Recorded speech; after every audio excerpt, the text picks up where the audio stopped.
कोई special amenities दी जा रही है और क्यों लोग इसके लिए ज़्यादा पैसे देंगे हमें। 212 करोड़ का खर्च आएगा और 5.7 किलोमीटर का स्ट्रेच है। पर्पज क्या है और इसे कैसे बनाया जाएगा, इस पे बात करते हैं कि ऐसा होता क्यों है।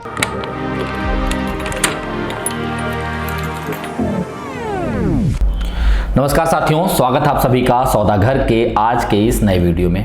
साथियों, ये सवाल जवाब का 117वां एपिसोड है और हर एपिसोड की तरह यहाँ भी होंगे आपके सवाल और सौदागर के जवाब। चलिए पहले सवाल से इसकी शुरुआत करते हैं। और हाँ, यदि आप लोगों को प्रयास पसंद आए तो लाइक शेयर जरूर कर लीजिए और लगातार ऐसे ही इंफॉर्मेटिव वीडियोस को देखने के लिए अपने चैनल को सब्सक्राइब करके बेल आइकन प्रेस करना ना भूलें, इससे हमें आपका प्रोत्साहन भी मिलेगा।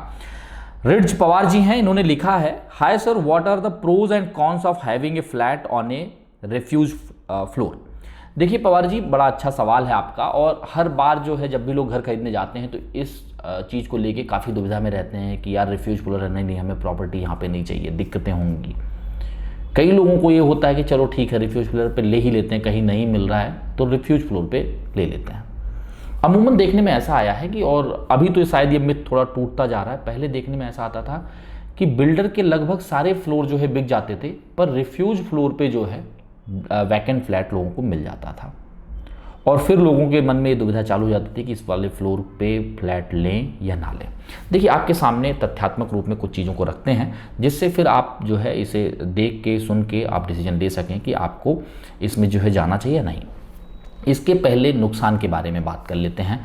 देखिए नुकसान तो ऐसा इसके कुछ खास नहीं है, लेकिन कुछ एक ऐसे हैं। मान लीजिए जो रिफ्यूज एरिया आपको दिया जा रहा है वो बिल्कुल आपके फ्लैट से लग के है, यानी अगर वहाँ पे कोई खड़ा होता है तो आपकी प्राइवेसी में कहीं ना कहीं थोड़ा हिंड्रेंस आता है, तो फिर ये एक तरीके से नेगेटिव हो जाता है। दूसरा ये है, कई बार ऐसा भी देखने में आया है कि जो रिफ्यूज का एरिया दिया जा रहा है वो और आपका जो लिविंग के साथ टेरेस है या बेडरूम के साथ टेरेस है उसके साथ बिल्कुल जुड़ा हुआ होता है, यानी कि कोई भी वहाँ से आ जा सकता है। तो ऐसे केस में भी सिक्योरिटी जो है प्रॉब्लम हो सकता है, ये एक नेगेटिविटी हो सकती है। इसके अलावा अगर आप देखें तो इसमें ऐसी कोई नेगेटिविटी है नहीं। आपको एक एक्स्ट्रा स्पेस मिल रहा है, आप वहाँ पे जा सकते हैं, खड़े हो सकते हैं, वॉक कर सकते हैं, इसके लिए कोई मनाही नहीं है। पहले घरों में आप लोग देखते थे एक पूरे फ्लैट को एक फ्लोर पे जो है वैकेंट रखा जाता था, लेकिन बाद में इसे रिवाइज किया गया। आज आप देखते होंगे कि हर एक 5 फ्लोर पे 6 फ्लोर पे जैसी जो है बिल्डिंग की हाइट होती है उस हिसाब से रिफ्यूज जो है एरिया दिया जाता है। पूरा फ्लैट जो है वैकेंट उसके लिए नहीं छोड़ा जाता है।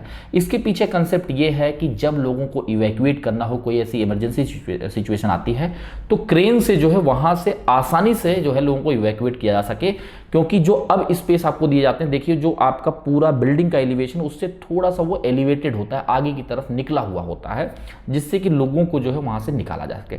दूसरी चीज़ ये है कि अगर मान लीजिए एक फ्लैट को रिफ्यूज छोड़ा गया है पहले और वहाँ पे कोई फायर की सिचुएशन हुई है तो लोगों को दिमाग में ये भी रहता था फिर तो ये ऐसा ही हुआ कि उसी फ्लोर पे जो है आग फैला हुआ है और उसी फ्लोर के एक फ्लैट को वैकेंट अगर रखा गया तो वो आग वहाँ पे भी स्प्रेड हो सकती है।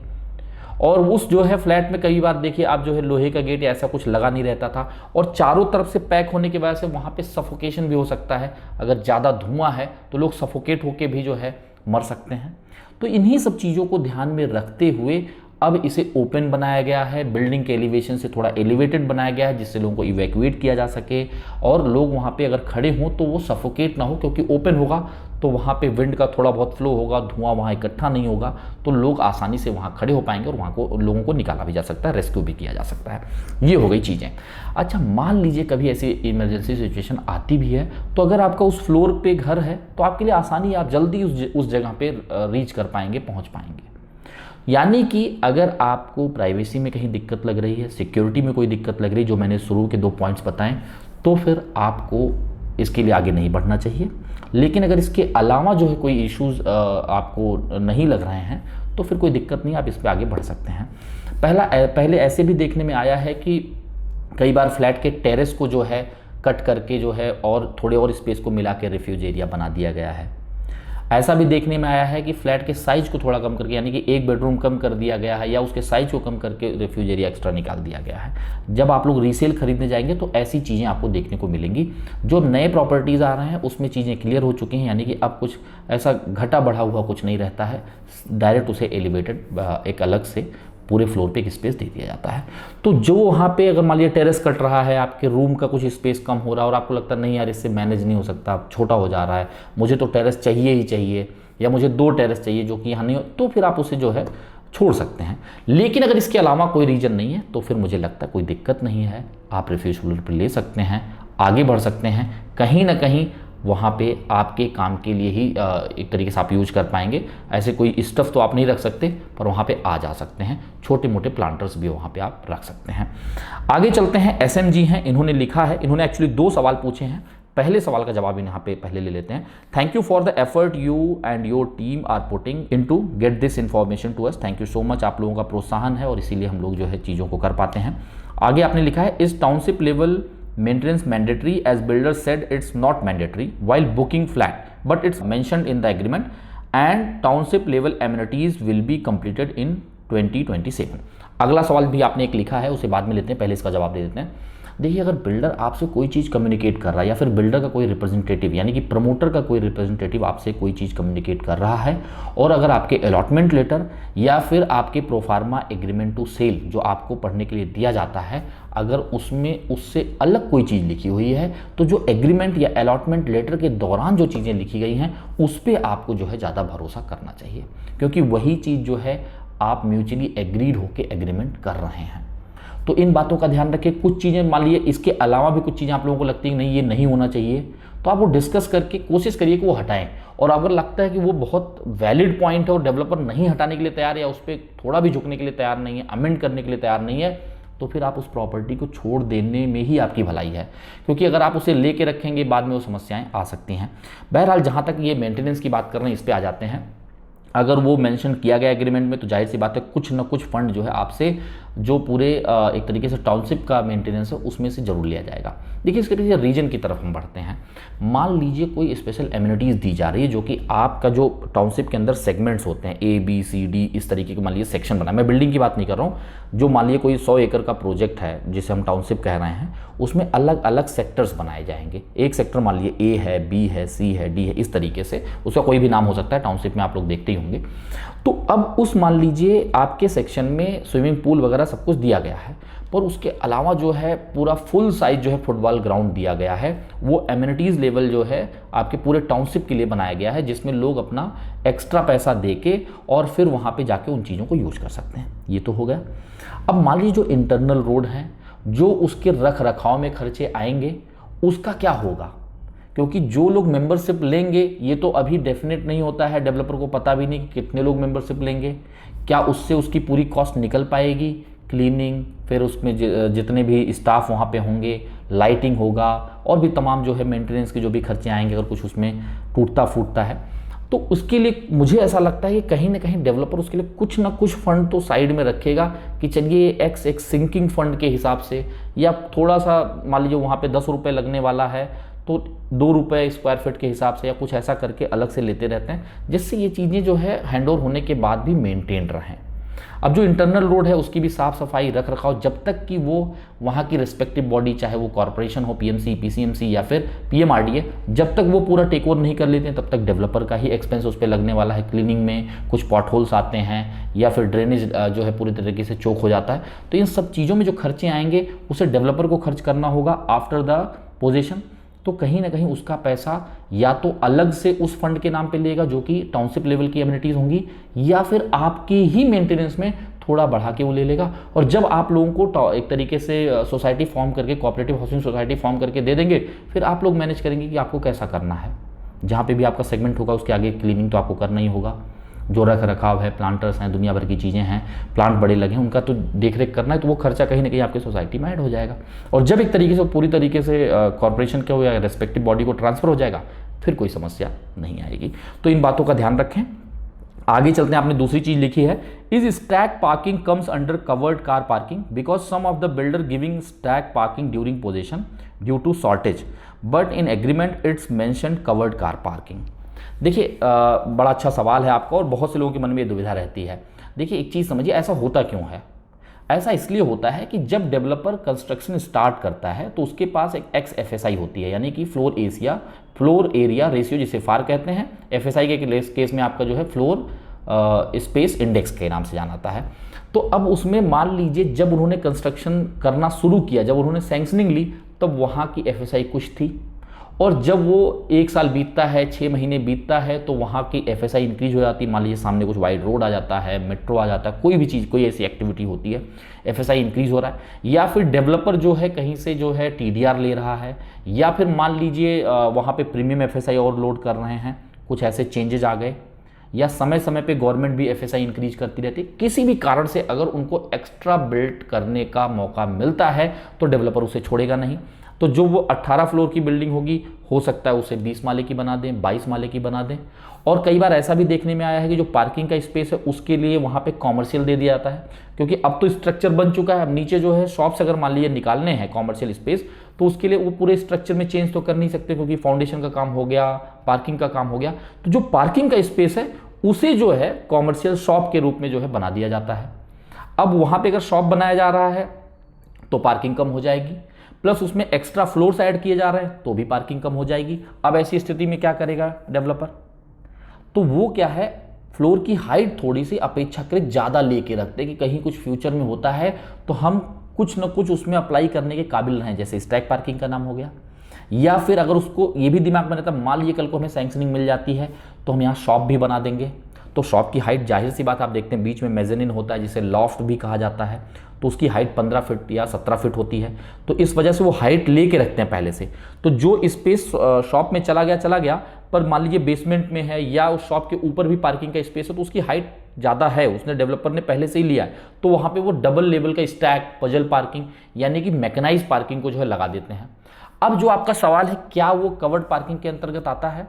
देखिए यहाँ पे 2 बातों को समझना बहुत ही इंपॉर्टेंट। एक चीज़, कवर्ड पार्किंग का मतलब क्या है? जो कवर्ड हो, जो परमानेंटली कवर्ड किया गया हो, जो कि शेड ना किया गया हो या एस्बेस्टस वगैरह ऐसा कुछ लगा के ना करके डायरेक्ट वो जो है स्लैब से अगर नीचे है तो वो कवर्ड है। तो चाहे वो स्टैक हो चाहे मैकेनाइज हो, वो तो कवर्ड पार्किंग के अंतर्गत आता है। यानी कवर्ड पार्किंग एक जो है आप तरीके एक वाइड के रूप में आप मैक्रो लेवल पे देखिए। अब उसके अंदर तरीके अलग अलग हो सकते हैं, स्टैक हो सकता है, पजल हो सकता है, या कुछ और भी तरीके की चीज़ें हो सकती हैं। तो अब यहाँ पे जैसे बेसमेंट पार्किंग आप कह रही है वो भी तो कवर्ड है। तो कवर्ड पार्किंग एक बहुत ही कह सकते हैं कि वेग वर्ड हो गया। अच्छा, अब आप कहेंगे कि डेवलपर फिर स्टैक पार्किंग क्यों नहीं लिख के देता है जो वो देने जा रहा है, या फिर मैकेनाइज पार्किंग क्यों नहीं लिख देता? देखिए उसको डे 1 तो पहली चीज़ पता नहीं थी, लेकिन दूसरी चीज़ उसके मन में ये बात थी कि कल को हमें फ्लोर अगर बढ़ाना पड़ गया तो हम इसके लिए इसकी हाइट थोड़ी बढ़ा के लेते हैं जिससे कि स्टैक पार्किंग पजल पार्किंग लगाई जा सके। अब ऐसे केस में क्या हुआ है कि वो क्यों नहीं लिख के देता, और नहीं लिख के देने में भी वो बच कैसे जाता है? क्योंकि वो पार्किंग आपको बेचता नहीं है। फिर आप कहेंगे नहीं बेचता तो है, इंफ्रा के नाम पे, पार्किंग के नाम पे हमसे पैसे तो लेता है वो। देखिए वो पैसे जरूर लेता है, लेकिन वो कभी भी आपको उसका बाइफर्केशन देता नहीं है। अगर उसका बाइफर्केशन दे भी रहा है तो उसमें एज ए पार्किंग के नाम पे आपसे पैसे नहीं लेता है। और अगर डेवलपर पार्किंग के नाम पे आपसे पैसे नहीं ले रहा है तो ये एज पर रूल जो महारेरा के गाइडलाइंस भी हैं उसमें भी ये नहीं आता कि वो ये चीज़ स्पेसिफाई करे कि उसमें आपका पार्किंग का मैप दिखाए, उसमें पार्किंग का एरिया दिखाए, प्लस उसमें स्पेसिफाई करे स्टैक रहेगा, पजल रहेगा या नॉर्मल कवर्ड कार पार्क रहेगा। तो ये सारी चीज़ें वो स्पेसिफाई करने के लिए मजबूर नहीं है, बाइंड नहीं है रूल के अंदर। तो वो फिर सिंपल लिख के दे देता, और वो जो है जो एक ग्लिच कह सकते हैं आप है, उसका फ़ायदा भी उठ जाता है, उसका काम भी हो जाता है, ऊपर के फ्लोर पे जो है फ्लैट भी बन जाते हैं, अच्छे रेट पे बिक भी जाते हैं, और उनको पार्किंग देने के लिए इस तरीके के मैकेनाइज पार्किंग जो है इंट्रोड्यूस कर दिए जाते हैं। यानी कि कवर्ड पार्किंग के अंतर्गत ये आते हैं, और वो तभी स्पेसिफाई करने के लिए जो है बाइंड होगा डेवलपर जब उसे आपको लिख के बेच रहा हो, ना कि सिर्फ पैसा ले रहा हो लेकिन वो ऑन पेपर आपको ना बेच रहा हो। तो ऐसी स्थिति में वो लिखना उसके लिए अनिवार्य नहीं है। चलिए आगे बढ़ते हैं। सौम्या जी हैं, इन्होंने लिखा है मुझे फ्लैट लेना है, कहाँ लूँ जिससे आने वाले समय में वहाँ पे रेंट अच्छा मिल सके, प्लीज़ सजेस्ट। देखिए सौम्या जी, जब भी आप लोग घर लेने जाते हैं और आपके मन में एक चीज़ ये है कि भाई मुझे इन्वेस्ट करना है जिससे हमें रिकरिंग इनकम मिलता रहे, हमारे पास ये सरप्लस पैसा बचा हुआ है, थोड़ा बहुत लोन लेके ले लेते हैं, एक एसेट भी तैयार हो जाएगा और रिकरिंग कुछ ना कुछ इससे इनकम आता रहेगा, और जब कभी कैपिटल अप्रिशिएट होगा और हमें ज़रूरत लगेगी तो उसे हम डिस्पोज कर लेंगे। ये बहुत से लोगों के मन में ये चीज़ रहती है। तो इसके लिए तो जैसे हम लोग लगातार बताते हैं, पहले आप लोग लोकेशन को फिल्टर डाउन करिए, आप डेवलपर को समझिए, उस माइक्रो लोकेशन को समझिए, उसने जो पास्ट में डिलीवर किया है उस प्रोजेक्ट्स को देखिए, यानी कि जो बेसिक चीज़ों को समझिए, यानी कि मैक्रो टू माइक्रो जो है आपका अप्रोच पूरा होना चाहिए। ये सब कुछ समझने के बाद आपको यह भी ध्यान देना है कि किस तरह के लोग इसे रेंट पे लेंगे, और अगर मैं कल को इसे बेचने जाऊंगा, बेचने जाऊंगी, तो किस तरह के लोगों को ये मैं बेच पाऊंगा, और क्यों लोग इसके लिए ज़्यादा पैसे देंगे हमें, हमारे पास एक्स फैक्टर क्या है, हमारे पास यूएसपी क्या होगी उस समय के लिए। तो इन बात, जैसे यूएसपी के नाम पे लोकेशन हो सकता है, ओपन स्पेस हो सकता है, वास्तु कंप्लायंट हो सकता है, विंड फ्लो अच्छी हो सकती है, सनलाइट अच्छा हो सकता है, अच्छा प्रोजेक्ट हो सकता है, एमिनिटीज़ अच्छी हो सकती हैं। तो ये सारे, अच्छा जो उसके अंदर का जिस तरीके से डिस्ट्रीब्यूशन ऑफ एरिया है वो भी अच्छा हो सकता है। ऐसा नहीं होना चाहिए कि कई कई फ्लैट होते हैं कि टेरेस बहुत बड़ा दे दिया, बाकी सब चीज़ें बहुत जो है क्रैम्प लग रहा है स्पेस, और कई बार हॉल बड़ा दे दिया गया पर रूम बहुत छोटे दे दिए गए, रूम बड़ा दे दिया गया पर एकदम हॉल ना के बराबर है या डाइनिंग ही नहीं है। तो ये मतलब वैसा विकलांग जैसा दिखेगा कि एक चीज़ सही है और दो चीज़ें नहीं सही हैं। तो ये बातों का आप ध्यान रखें कि जब भी आप ये सारे चेक्स कर लें मैक्रो टू माइक्रो, फिर आप उसके लेआउट पे थोड़ा समय दें कि ये क्या सही में आइडियल है। कई बार देखिए कि आप लोगों को जो टेरेस दिया जाता है वो लिविंग के साथ दिया जाता है और अल्टरनेट में उसे डाइनिंग के साथ दिया जाता है, या कई बार वो डाइनिंग के साथ ही लगातार होता है। तो आप लोग इन बातों का ध्यान रखें कि कौन सा एरिया आपका रेगुलर पैसेज के रूप में यूज होने ही वाला है। जैसे लिविंग से होते हुए आप बेडरूम की तरफ जा रहे हैं और किचन की तरफ जा रहे हैं, तो किचन के सामने का एरिया तो एज ए पैसेज ही यूज होगा, क्योंकि आप किचन की तरफ जा रहे हैं और वहीं से मुड़ के सीधा जो है आप बेडरूम की तरफ भी जा रहे हैं। तो अगर वहाँ पैसेज होने ही वाला है और वहीं डाइनिंग भी रहेगा क्योंकि किचन सामने है, तो वहाँ से अगर आपका टेरेस हो जाए तो ज़्यादा अच्छा है, जिससे वो जो आपका पैसेज का एरिया वहीं से जो है आप जो है टेरेस पे जा पाएँ। मान लीजिए अगर टेरेस आपका लिविंग के साथ है तो आपको एक्स्ट्रा स्पेस फिर उसके लिए छोड़ना पड़ेगा, सोफ़ा को इस तरीके से रखना पड़ेगा, या तो आगे रखेंगे या तो सोफ़ा रखेंगे ही नहीं जिससे लोग उस टेरेस पे जा सकें, यानी कि फिर पूरा आपका लिविंग एरिया जो है एक तरीके से पैसेज बन जाता है। तो ये सारी देखिए, एक चीज़ हमने आपको एग्जाम्पल के तौर पर रखा है, ऐसे और भी चीज़ों पर आप थोड़ा सा अगर अपना थॉट लगाएंगे, थोड़ी देर सोचेंगे, तो आपके लिए वो खुद ही जो है एक आंसर के रूप में आएगा कि हाँ ये मुझे खुद रहना है, भले आप इन्वेस्टमेंट के लिए ले रहे हैं तो क्या ये सही होगा। तो इस अप्रोच के साथ जब अगर आप लेंगे तो आपका इन्वेस्टमेंट हमेशा अच्छा जाएगा। केवल आप प्राइस कॉन्शियस हो जाएंगे, चलो थोड़ा दूर है चलता है, चलो हमें इन्वेस्ट करना ही है तो ले ही लेते हैं, वहाँ पे टोकन सिस्टम बताया जाता है तो ले लेते हैं, किसी की बातों में आके ले लेते हैं, किसी ने हमारे फ्रेंड सर्कल में लिया है तो हम उससे इन्फ्लुएंस नहीं। आप अपने पॉकेट को देखिए, अपनी रिक्वायरमेंट को देखिए, उसके बाद जो है डिसीजन लीजिए।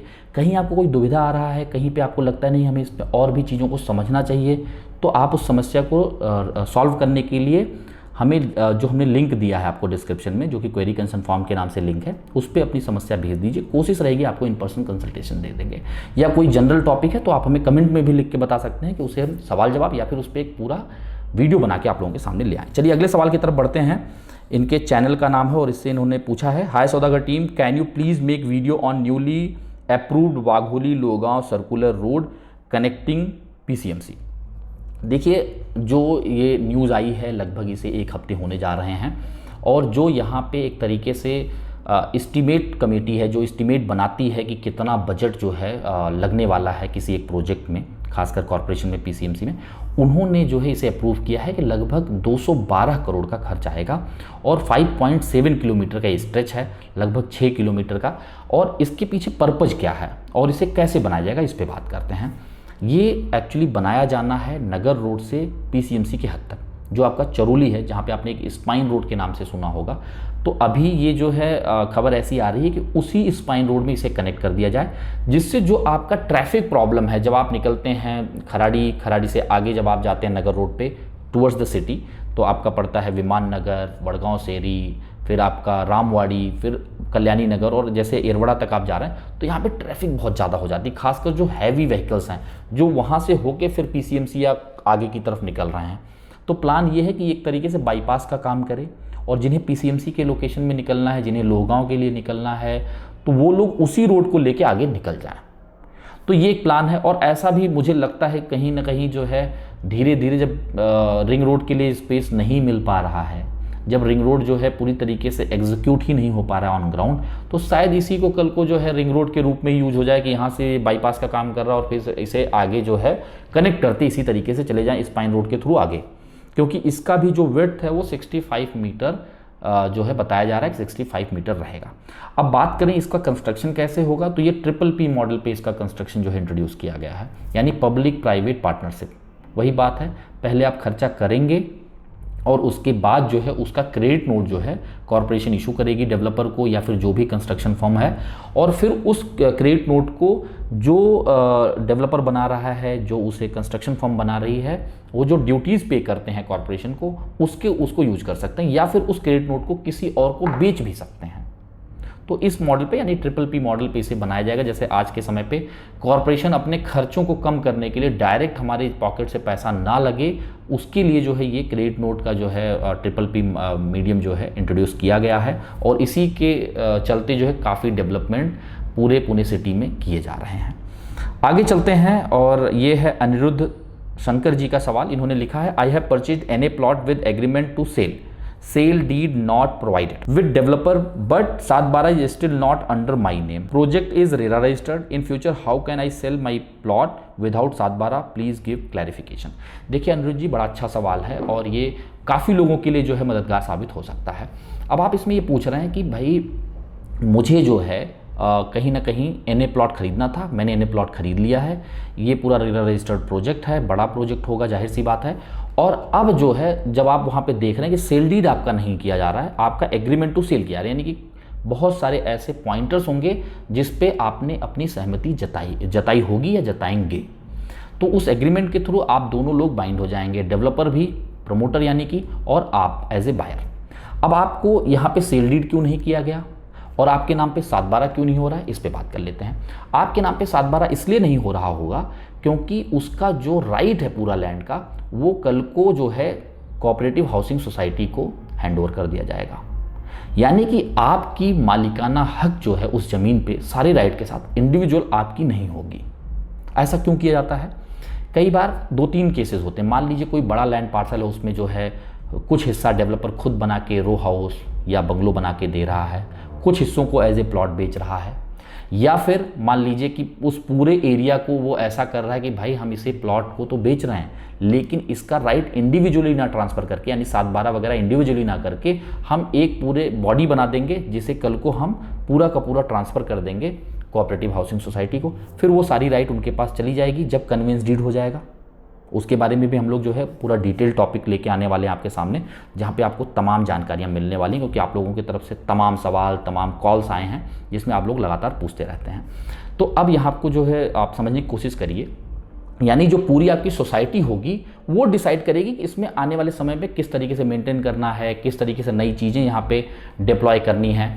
और अगर मान लीजिए कल को आपको बेचना है तो आप जो है शेयर होल्डिंग वहाँ पे रखेंगे, और जिस दिन आपको प्लॉट का पोजीशन मिलेगा आपको पोजीशन लेटर मिल जाएगा या फिर उसका सेल डीड कर दिया जाएगा। लेकिन जो 7/12 है वो पूरा एक एंटिटी के नाम पे ही रहेगा, जो कि कोऑपरेटिव हाउसिंग सोसाइटी या फिर अपार्टमेंट फॉर्मेशन होगा तो वो पूरा रन करेगा। तो आपको बेचने में दिक्कत नहीं, जैसे आप फ्लैट बेचते हैं उसी तरीके से आप समझ लीजिए, बस आपका ज़मीन होगा, आपका छत होगा, पर आप अपने हिसाब से सब कुछ नहीं कर सकते हैं। आप उस सोसाइटी के रूल रेगुलेशन से बाइंड होंगे। हो सकता है कि उसका जो आउटर स्ट्रक्चर हो, जो आउटर एलिवेशन हो, उसके लिए भी कुछ गाइडलाइन हो कि आप ऐसा ही बनाइए, अंदर भले कुछ आप इधर उधर के चेंजेस कर लें, और इतना मार्जिन आपको छोड़ना है बाउंड्री से, ये सब भी चीज़ें हो सकती हैं। इसके चलते आपको वहाँ पे 7/12 करके नहीं दिया जा रहा है। तो आप एग्रीमेंट अच्छे से पढ़ लें, क्योंकि हर किसी को जो भी घर खरीद रहे हैं, चाहे फ्लैट हो, चाहे लैंड हो, या किसी भी तरह का कॉमर्शियल स्पेस वगैरह हो, उसमें आपको एग्रीमेंट जरूर ध्यान से पढ़ लेना चाहिए। और ज़रूरी नहीं कि आप बुक करने के बाद ही पढ़िए, उसमें आप महारेरा में जाएंगे, वहाँ पे आप प्रोफार्मा एग्रीमेंट टू सेल या फिर जो भी है प्रोफार्मा अलॉटमेंट लेटर, उसे डाउनलोड कर लीजिए, उसे आराम से थोड़ा थोड़ा करके समय निकाल के पढ़ लीजिए, या फिर अगर आपके पास समय है तो वीकेंड्स वगैरह पे पढ़ के सारी चीज़ें समझ सकते हैं। जो नहीं समझ में आ रहा आप डेवलपर से पूछ सकते हैं। साथियों, आशा करते हैं आप सभी को सौदा घर का प्रयास पसंद आ रहा होगा, तो लाइक कर लीजिए, ज़्यादा से ज़्यादा लोगों को शेयर करें, जिससे हमें प्रोत्साहन मिले और उन तक इन्फॉर्मेशन पहुंच सके। यदि आपको अच्छे से समझ में आया तो आप भी ये इन्फॉर्मेशन लोगों को बता के समझा सकते हैं, क्योंकि हमारी मुहिम यही है कि जो डिसीजन है, इतना बड़ा डिसीजन होता है, इतना ज़्यादा फंड हम अपना लगाते हैं, वो कहीं ना कहीं अच्छे तरीके से हो सके, चाहे वो किसी माध्यम से ये सारी इन्फॉर्मेशन लोगों तक पहुँचे। साथियों, जल्द मिलेंगे एक नए वीडियो के साथ, एक नई जानकारी के साथ। तब तक के लिए धन्यवाद, नमस्कार।